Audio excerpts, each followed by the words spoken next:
हर बार सत्संग में समझाता हूँ, हमारे घरों के अंदर जो हमारे पति पत्नी के बीच व्यवहार है या बोलचाल है या प्यार है, वो सारा बच्चों को बिना सिखाए बच्चा सीख जाता है।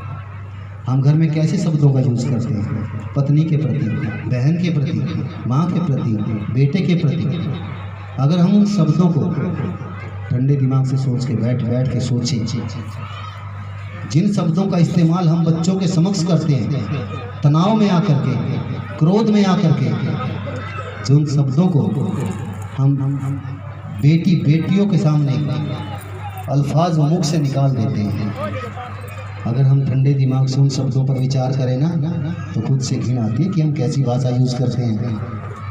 घर में हम क्या बोलते हैं, चाहे वो माता बहन हो या भाई हो, कोई भी हो, घर परिवार के अंदर जो पति पत्नी का प्यार, प्रेम, तकरार, व्यवहार, आचरण जो भी है, वो सब बच्चे बिना सिखाए सीख जाते हैं। उनको सिखाने की ज़रूरत नहीं होती।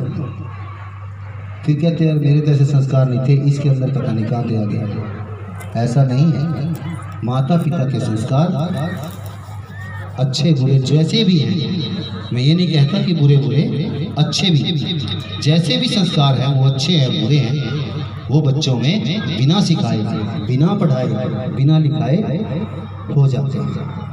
कहा था कि कोई बच्चों का दिमाग कोरा कागज होता है, हम उसे पहचान कराते हैं कौन उसकी माँ है, कौन उसका बाप है, कौन उसका भाई है, कौन उसकी बहन है, कौन उसका रिश्तेदार संबंधी है, कौन उसका मामा फूफा नाना ताऊ जो भी है, सारे रिश्ते नाते हम ही उसे तो बताते हैं, अन्यथा उसे कहाँ पता होता है जब वो पैदा होता है।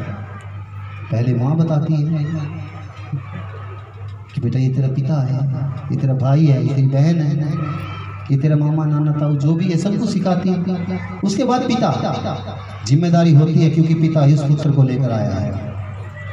वो कपूत ना बने इसलिए उसे अच्छे संस्कार दें, उसे पढ़ाएं, समझाएं, उसे संस्कार अच्छे दें, ताकि वो आपका नाम रोशन कर सके। ऐसा ना हो कि गली चौराहे में खड़ा आपका नाम बदनाम कर रहा हो, नशा कर रहा हो, या कोई लड़ाई, कोई संस्कार जैसे होंगे वैसे गुण बाहर जाएगा।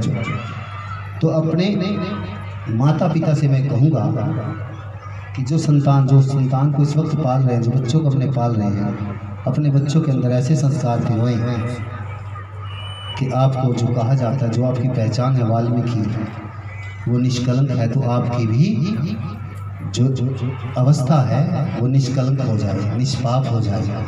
आप पर भी कोई दाग ना रहे, आपसे भी कोई घृणा ना करे, कोई आपसे छुआछूत ना करे, वो आपके हाथ में है। अगर आप साफ सुथरे होंगे, आपकी सोच, नियत, नीति सब साफ होगी, तब परमात्मा जरूर मेहरबान होते हैं और हर कोई आदर सत्कार देता है। अगर मेरे अंदर बुराई है, गंदगी है, मेरे तन में बदबू है, तो मेरे पास कौन बैठेगा? अगर मेरे घर में गंदगी है तो मेरे घर का पानी कौन पिएगा? अगर साफ सफाई हो, मन में पाक पवित्रता हो, घर में पाक पवित्रता हो, तो कोई भी आपसे घृणा नहीं करेगा, कोई भी आपसे नफरत नहीं करेगा। अगर आपका व्यवहार शांत है तो आपके साथ कोई क्रोध नहीं करेगा।